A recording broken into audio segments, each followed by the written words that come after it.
हरे कृष्णा। प्रिय भक्तों, स्वागत है आपका आपके अपने चैनल दिशा स्पिरिचुअल में।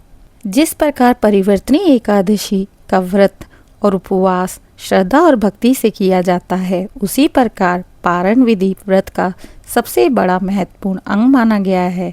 क्योंकि यदि पारण शास्त्र सम्मत ना किया जाए तो व्रत का पूर्ण फल नहीं मिलता। अब मैं आपको परिवर्तनी एकादशी की पारण विधि विस्तार में बताती हूँ।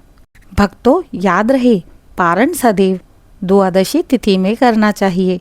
द्वादशी का समय यदि सूर्योदय के बाद भी विद्यमान हो तो उस समय पारण करना उत्तम माना गया है। यदि द्वादशी सूर्योदय से पहले समाप्त हो रही है तो सूर्योदय होते ही पारण कर लेना चाहिए। कभी भी एकादशी तिथि में व्रत का समापन ना करें। याद रहे भक्तों, प्रातःकाल ब्रह्म मुहूर्त में उठकर स्नान इत्यादि कर लें। स्वच्छ, सात्विक और हल्के रंग के वस्त्र धारण करें। घर अथवा पूजा स्थान को गंगा जल से शुद्ध कर लें। भगवान विष्णु जी की प्रतिमा या चित्र को पीले वस्त्र, चंदन, पुष्प और तुलसी दल से सजाएं। इसके बाद संकल्प लें कि हे भगवान विष्णु, मैंने श्रद्धा से एकादशी व्रत किया। अब मैं आपके चरणों में अर्पण करते हुए द्वादशी तिथि में इसका समापन करता या करती हूँ। मेरी त्रुटियों को क्षमा कर कृपा करें। भगवान विष्णु जी को स्नान, वस्त्र, पुष्प, धूप, दीप और नैवेद्य अर्पित करें। नैवेद्य में फल, खीर, पंचामृत और तुलसी दल विशेष रूप में रखें।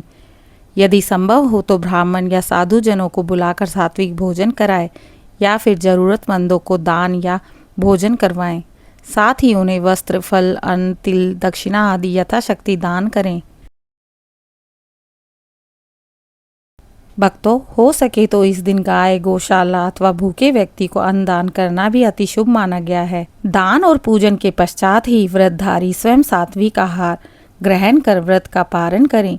पारण में ग्रहण योग्य पदार्थ होते हैं दूध, दही, घी, फल, चावल, खीर, मूंग की दाल, रोटी, शुद्ध घी से बना हुआ भोजन।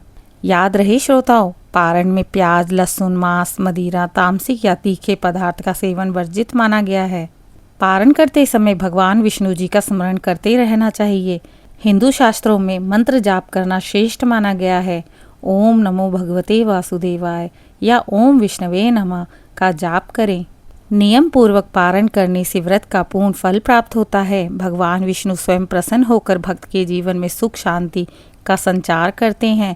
पापों का नाश होकर पुण्य की प्राप्ति होती है। कुल में दरिद्रता और संकट कभी नहीं आते।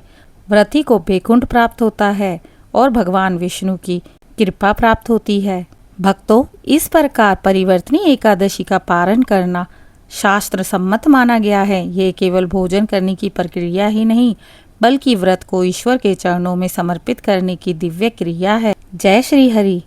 इसी प्रकार की ज्ञानवर्धक वीडियो और धार्मिक कथाओं, आध्यात्मिक कथाओं को सुनने के लिए मेरे चैनल दिशा स्पिरिचुअल को लाइक, शेयर, सब्सक्राइब करें और अपना समर्थन दें। जय श्री हरि विष्णु।